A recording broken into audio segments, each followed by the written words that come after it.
राधे राधे दोस्तों, कैसे हैं आप सब। दोस्तों, आज निर्जला एकादशी है। इस व्रत को अन्न और पानी के बिना रखा जाता है।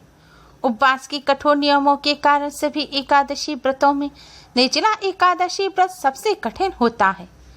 निर्जला एकादशी का व्रत ज्येष्ठ मास के शुक्ल पक्ष की एकादशी के दिन किया जाता है। अंग्रेजी कैलेंडर के अनुसार निर्जला एकादशी का व्रत मई अथवा जून के महीने में होता है। निर्जला एकादशी का एक वृत्तांत महाभारत में पांडवों के भाई भीम से जुड़ा है, जिस कारण इसे भीमसेनी एकादशी के नाम से भी जाना जाता है। दोस्तों, शास्त्रों में बताया गया है कि सही विधि से निर्जला एकादशी का व्रत करने से सभी एकादशी के व्रत के बराबर पुण्य फल प्राप्त हो जाता है।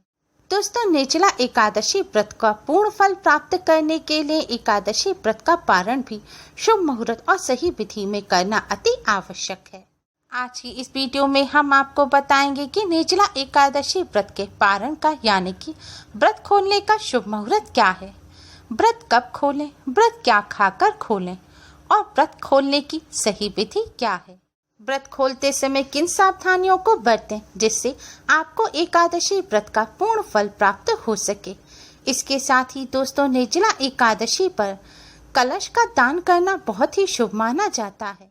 माना जाता है निर्जला एकादशी पर सही विधि से कलश का दान करने से भगवान श्री हरि विष्णु और माँ लक्ष्मी जी की असीम कृपा प्राप्त होती है। माना जाता है कि निर्जला एकादशी पर सही विधि से जल से भरा कलश दान करने से सहस्त्रों गोदान के बराबर और स्वर्णदान के बराबर पुण्य फल प्राप्त होता है। आज की इस वीडियो में हम आपको बताएंगे कि निर्जला एकादशी पर जल से भरा हुआ कलश किस विधि से दान करने से कलश दान करने का पूर्ण फल प्राप्त होता है। दोस्तों, निर्जला एकादशी व्रत का पारण द्वादशी तिथि समाप्त होने से पहले करना अति आवश्यक है। इसके साथ ही निर्जला एकादशी व्रत का पारण प्रातः काल के समय करना सबसे ज्यादा शुभ माना जाता है। इस बार निर्जला एकादशी व्रत का पारण करने का यानी कि व्रत खोलने का शुभ मुहूर्त है 22 जून को सुबह 5:24 से सुबह 8:12 तक। दोस्तों, द्वादशी तिथि इस बार 22 जून को सुबह 10:22 पर समाप्त हो जाएगी, इसलिए व्रत का पारण 22 जून को सुबह 10:22 से पहले अवश्य ही करना होगा, तभी व्रत का फल प्राप्त होगा। दोस्तों, निर्जला एकादशी व्रत का पारण शुभ मुहूर्त में करने के साथ साथ सही विधि से भी करना चाहिए, तभी व्रत का शुभ फल प्राप्त होता है। तो आइए जानते हैं किस विधि से करें निर्जला एकादशी व्रत का पारण।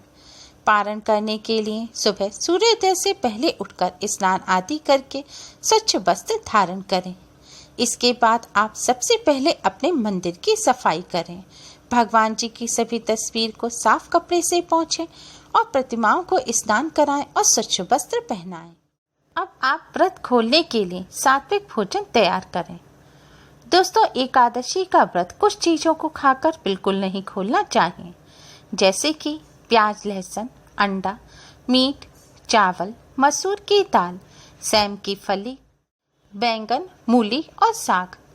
इन चीजों को आप भोजन में इस्तेमाल ना करें। इसके साथ ही एकादशी व्रत का पारण यानी कि एकादशी व्रत हमेशा पराठे या फिर पूरी खाकर खोलना चाहिए। व्रत खोलते समय कभी भी आप रोटी का सेवन ना करें, क्योंकि रोटी कच्ची चीज में आती है और व्रत खोलते समय कच्ची चीज नहीं खाई जाती। इन चीजों के अलावा जौ का भी आप व्रत का पारण करते समय सेवन ना करें। इन सभी चीजों को छोड़कर आप सात्विक कोई भी भोजन व्रत के पारण के लिए बना सकते हैं। आपने जो भी सात्विक भोजन बनाया है उन्हें 2 अलग अलग प्लेटों में लगाएं और भोजन में तुलसी दल अवश्य ही रखें। अब इस भोजन का आप भगवान विष्णु जी को भोग लगाएं। भोजन में आप कोई फल और मिष्ठान भी अवश्य ही रखें।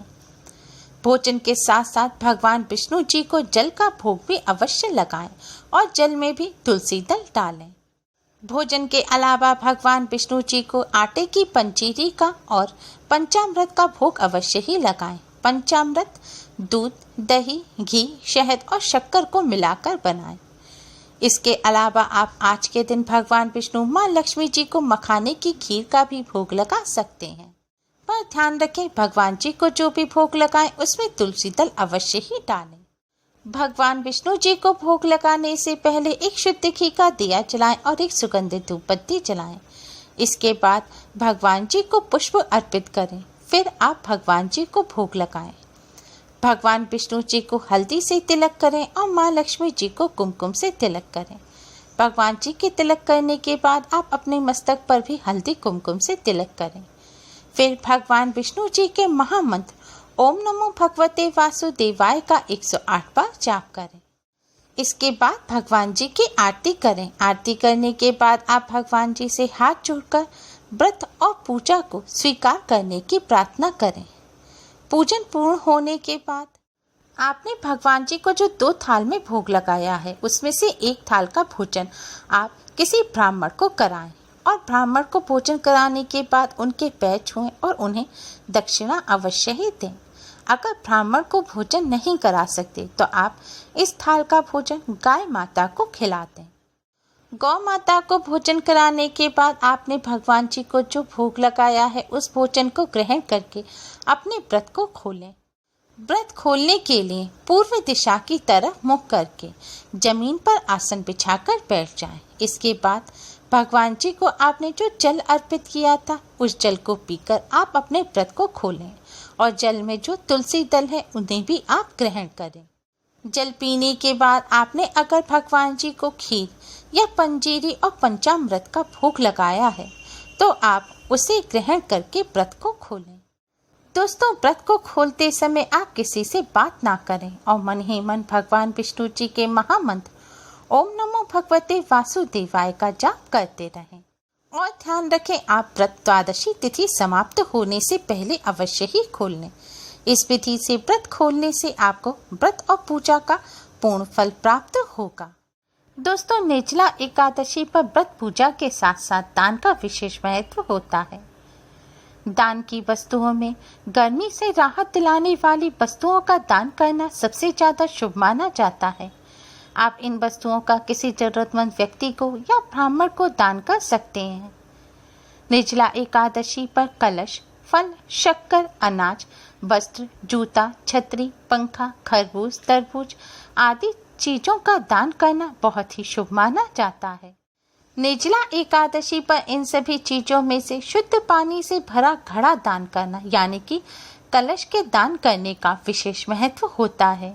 हर व्यक्ति को निर्जला एकादशी पर कलश दान अवश्य ही करना चाहिए। माना जाता है कि निर्जला एकादशी पर अगर सही विधि से कलश का दान किया जाए तो व्यक्ति के सभी प्रकार के कष्ट दूर हो जाते हैं, धन संबंधी सभी समस्याएं दूर हो जाती हैं, परिवार में खुशियां आती हैं, बीमारी हो तो वह भी दूर हो जाती है। इसके साथ ही सभी प्रकार के कलेश और परेशानियों से मुक्ति मिलती है। तो आइए दोस्तों, अब हम आपको बताते हैं कि निर्जला एकादशी पर कलश दान करने की सही विधि क्या है। आप निर्जला एकादशी के दिन भी कलश का दान कर सकते हैं। अगर इस दिन ना कर सके तो आप दूसरे दिन यानी कि द्वादशी तिथि पर भी कलश का दान कर सकते हैं।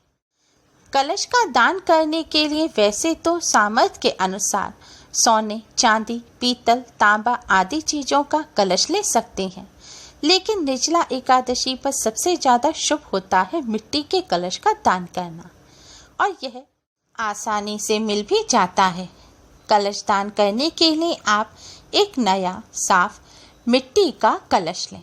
कलश को पानी से धोकर साफ कर लें और इसमें शुद्ध जल भरें। जल से भरे हुए कलश को आप अपने मंदिर के पास रख लें। इसके बाद एक साफ नया कोरा सफेद रंग का कपड़ा लें। अब इस कपड़े को आप कलश के गर्दन पर यानी कि कलश के मुंह पर बांध दें। ध्यान रखें, आपको कलश पर ढककर नहीं ढकना है। कलश पर कपड़ा बांधने के बाद अब आप कलश पर बंधे कपड़े के ऊपर थोड़ी सी चीनी रख दें।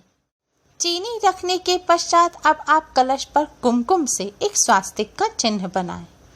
इसके बाद आप कलश पर तिलक करें। तिलक करने के पश्चात भगवान जी के सामने एक शुद्ध घी का दिया जलाएं और एक सुगंधित धूप बत्ती जलाएं।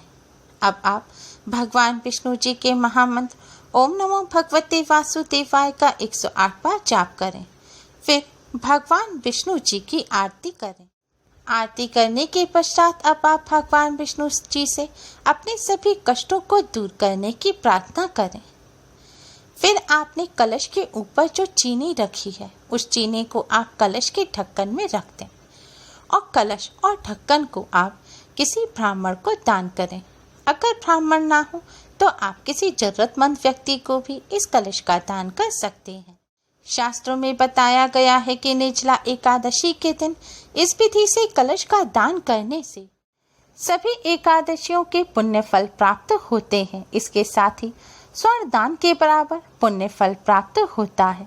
इस तरह कलश का दान करने से भगवान विष्णु जी की कृपा से सभी प्रकार के कष्टों से छुटकारा मिल जाता है और आर्थिक पारिवारिक समस्त कष्ट दूर हो जाते हैं और घर में सुख समृद्धि बनी रहती है, सुख और यश की प्राप्ति होती है। उम्मीद है आपको हमारी ये वीडियो पसंद आई होगी। प्लीज़ लाइक करें, हमारी इस वीडियो को अपने फ्रेंड्स और रिश्तेदारों में ज़्यादा से ज़्यादा शेयर करें जिससे वह भी इसका लाभ उठा सकें। हमारी और भी वीडियोस के लिए हमारे चैनल को सब्सक्राइब करना ना भूलें। Thanks for watching. Radhe Radhe. घर पर रहिए, सुरक्षित रहिए और हमसे जुड़े रहिए।